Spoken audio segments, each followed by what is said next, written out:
Ngayong Father's Day celebration, ang natatanging kwento ng isang padre de pamilya na bibigyan natin ng boses. Literal na boses dahil ito ang naging puhunan niya para abutin ang mga pangarap bilang voice actor.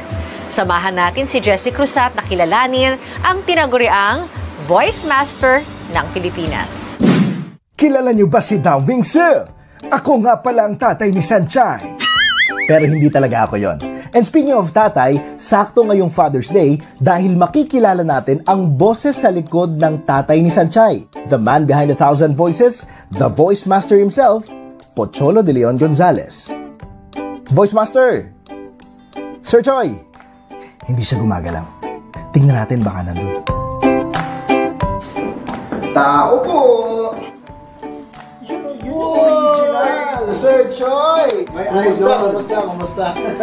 Talagang masarap magsorbetes ngayon. Sino ba naman ang hindi maaaliw kung makakarinig ka ng iba't ibang pamilyar na boses galing sa iisang tao lang? Kailangan ko ng living host. Kuwari, gayahin ko yung mga characters.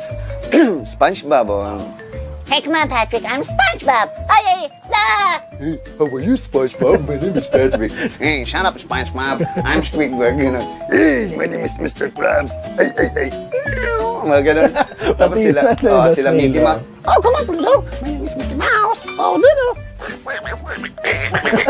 Gosh, I'm Goofy. Sige na, nagmamakawa ko sa'yo.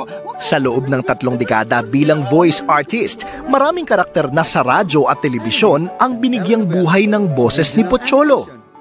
Marami ka naging role at isa doon yung sikat na Meteor Garden. Kung saan, tatay ka ni... Oh, tama yon. Ako yung tatay ni Sanchay. Paano nangyari